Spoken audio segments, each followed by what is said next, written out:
बैनामा रजिस्ट्रीकरण में बदलाव के विरोध में अधिवक्ताओं ने सौंपा ज्ञापन। 3 दिन के लिए रजिस्ट्री न होने का लिया निर्णय। उत्तर प्रदेश के जनपद बहराइच के तहसील कैसरगंज संघ के अधिवक्ताओं ने अपने पूर्व के निर्णय के क्रम में मुख्यमंत्री उत्तर प्रदेश शासन लखनऊ को संबोधित एक ज्ञापन एसडीएम कैसरगंज अखिलेश कुमार सिंह को सौंपा गया। दिए गए ज्ञापन में अधिवक्ताओं की मांगे हैं कि बैनामा के रजिस्ट्रीकरण में क्रेता और विक्रेता के सत्यापन में ओटीपी आदान प्रदान, पैन कार्ड व मतदाता पहचान पत्र जैसे दस्तावेजों में बदलाव किए गए। वह बदलाव क्षेत्र के लोगों के लिए व अधिवक्ताओं के हित के लिए ठीक विपरीत है, उसका विरोध कर रहे हैं। ज्ञातव्य हो कि कैसरगंज अधिवक्ता संघ के द्वारा 29 जुलाई 2025 को अपने बार भवन में एक बैठक आहूत करके बैनामा पंजीकरण में लाए गए बदलाव के विरोध पर चर्चा की तथा उस बदलाव की ज्ञातव्य हो कि कैसरगंज अधिवक्ता संघ के द्वारा 29 जुलाई 2025 को अपने बार भवन में एक बैठक आहूत करके बैनामा पंजीकरण में लाए गए बदलाव के विरोध पर चर्चा की तथा उस बदलाव की निंदा करते हुए निर्णय लिया गया कि 3 दिवस तक रजिस्ट्री ऑफिस कैसरगंज में रजिस्ट्री पंजीकरण अधिवक्ता नहीं कराएंगे और पंजीकरण न करवाकर विरोध दर्ज करवाएंगे, जो वर्तमान समय में विरोध चल रहा है। तथा विरोध के दौरान 31 जुलाई 2025 को उप जिलाधिकारी कैसरगंज के द्वारा मुख्यमंत्री उत्तर प्रदेश शासन लखनऊ को एक ज्ञापन देकर अपना विरोध किया और नारेबाजी करते हुए अधिवक्ता एकता जिंदाबाद के नारे लगाकर अपना प्रदर्शन तेज किया। उपरोक्त विषय पर सब रजिस्ट्रार कैसरगंज प्रज्ञा यादव की माने तो प्रदर्शन का पत्र उन्हें भी प्राप्त हुआ है। नेशनल भारत से Mandal crime bureau chief Soni Singh की रिपोर्ट। महामंत्री जी, आपके संघ द्वारा जो इस समय वर्तमान में प्रदर्शन किया जा रहा है और एक ज्ञापन दिया गया है, क्या कारण है, किस लिए ज्ञापन दिया गया है और क्यों प्रदर्शन किया जा रहा है?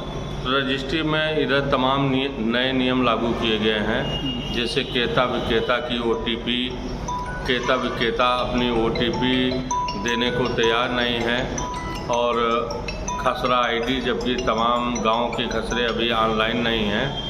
इन सारे प्रकरणों को लेकर जन समस्याएं उत्पन्न हो रही हैं, जिससे अधिवक्ता, डीड राइटर, स्टाम्प वेंडर सभी लोग परेशान हैं। इन्हीं नए नियम से जो समस्याएं उत्पन्न हो रही हैं, उन्हीं को लेकर हम लोग विरोध कर रहे हैं कि नए संशोधन न किए जाएं, नहीं तो रजिस्ट्रियां नहीं हो पाएंगी। जन समस्याएं आ रही हैं, लोग परेशान हो रहे हैं। इधर देखा गया है कि ओटीपी लोग नहीं दे रहे हैं, बैंक खातों से लोगों के पैसे गायब हो जाते हैं। इन सब चीज़ों को लेकर जो अनपढ़ और क्षेत्रीय जनता है वो ओटीपी देने को तैयार नहीं है। ये समस्याएं हम लोग माननीय मुख्यमंत्री जी को एसडीएम महोदय के द्वारा ज्ञापन दे करके आज हम लोगों ने पहुंचाया है। ये जो आपका प्रदर्शन है कब से कब तक चलेगा? ये 3 दिन के लिए फ़िलहाल हमारी कार्यकारिणी ने निर्णय लेकर के और 3 दिन के लिए किया है। आगे जैसा सदन तय करेगा उस प्रकार कार्रवाई की जाएगी। आगे आप बैठक करेंगे और जो सदन तय करेगा उस हिसाब से आप आगे का जो है वो रणनीति करेंगे? हाँ। सबसे पहले आपका परिचय जानना चाहेंगे हम, बताएं। हम उप निबंधक कैसरगंज हैं, प्रज्ञा यादव। अच्छा, आपके यहाँ रजिस्ट्री जो हो रही हैं उस क्रम में कुछ नए बदलाव किए गए हैं शासन द्वारा, क्या बदलाव हैं वो? देखिए, शासन द्वारा थोड़ी स्ट्रिक्टनेस दिखाई गई है, तो जो पक्षकार हैं उनका ओटीपी आएगा उनके फ़ोन पे। इसी वजह से यहाँ पे अधिवक्ताओं द्वारा प्रोटेस्ट की जा रही है कि उनको असुविधाजनक लग रहा है। आपको क्या लग रहा है, सुविधा होगी अधिवक्ताओं की कि नहीं होगी? नहीं, देखिए, जनरल पब्लिक को ऑब्वियसली जब अगर फ़ोन नहीं है तो थोड़ा तो दिक्कत है, लेकिन ओवरऑल इससे थोड़ा सिस्टम बेटर होगा।